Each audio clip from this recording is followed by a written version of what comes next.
Yo, what's going on guys, and welcome back to another video on the channel. In today's one we're going to be taking a look at a few different farming methods for raw Aetherium Crystals. With these methods you can earn yourself up to 12 raw Aetherium Crystals an hour, so make sure you watch all the way to the end to find out how. Now to do this we're going to be taking advantage of the crystal earning system, and also how it coincides with exfil. So gaining crystals is fairly simple. All you really have to do is make it to each milestone round, which occurs every 5 rounds after round 10, with each milestone round giving you more depending on how high your round is. The same sort of system is in place for how you exfil, so depending on what round you exfil on, you could also get yourself a lot of crystals. So how do we find the best farming strategy? Well, there's 3 things to it. We need a good spot, a good loadout, and a good runtime. And to achieve a good runtime, we need to reach a higher round relatively quickly. So a few videos ago when we talked about loadouts, I exfilled on round 11, and each time I exfilled I was averaging around 12 to 13 minutes. And given that I only used one gun, that's actually a pretty solid runtime. And each time I did this, I gained 2 crystals, one from reaching round 10 and the other from exfilling successfully. So if I average out about a 13-minute runtime like I was there, I'd be getting myself about 9 crystals an hour, which all in all isn't the worst, but we can go higher. Now as we go higher in rounds, the milestone round crystals you gain do stack, meaning that if I got to round 16, I'd get 3 milestone crystals, 1 from round 11 and 2 from round 16. However, this doesn't mean that round 16 is better to exfil on than round 11, and that's because the runtime averages out are about 8 minutes longer and you only get 1 extra crystal. Therefore, you'd be averaging out about just under 9 crystals an hour.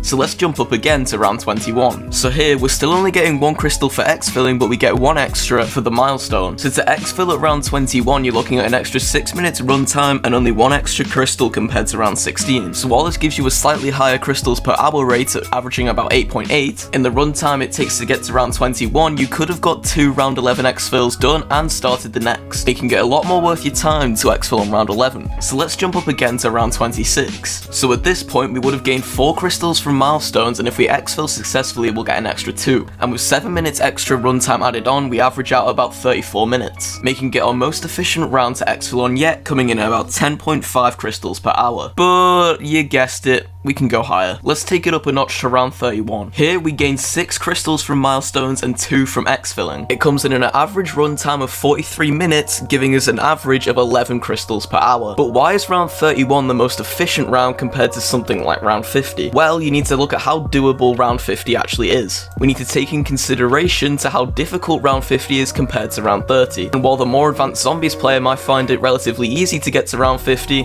the average zombies player might find it a struggle at minimum to get to round 30. So to make it as easy as possible, we need to talk about spots, as well as what loadouts to take in so you can reach round 30 as quickly and as easy as possible, alongside getting a successful exfil. So how do we find a good spot for farming? Well, we need to look at an area that has fast spawns as well as a relatively easy spot to survive in. So let's take a look at 2 spots. One of them we're going to be training in and the other we're going to be camping and farming in. Let's take a look at our training spot, the weapons lab. The weapons lab can be found in the facility and is one relatively tight area.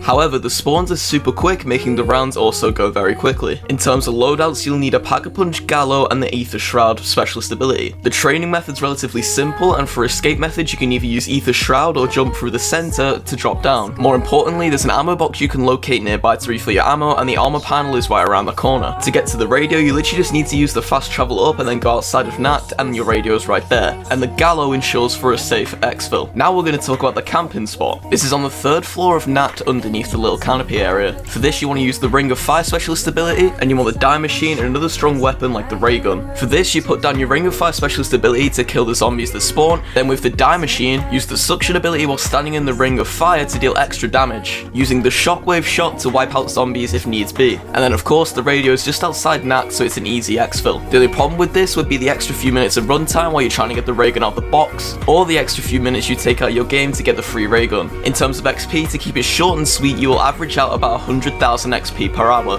and then obviously with double XP you get 200,000. So by exfilling on round 31 you get a good balance of both currencies, so it's a win-win all round. Hopefully you guys enjoyed this raw Aetherium Crystal farm guide. If you did, make sure you drop a like and subscribe to the channel. Turn on notifications for future news videos, guides and tutorials. Thank you guys for watching, and until then I'll see you all next time. Peace out. Got my shorty on my side and I might just let her ride, but I'm confused where we stand. Am I your friend or your man? Yeah, it's cool what I do when I'm hanging with my crew, but you're acting a fool when you fall with someone new.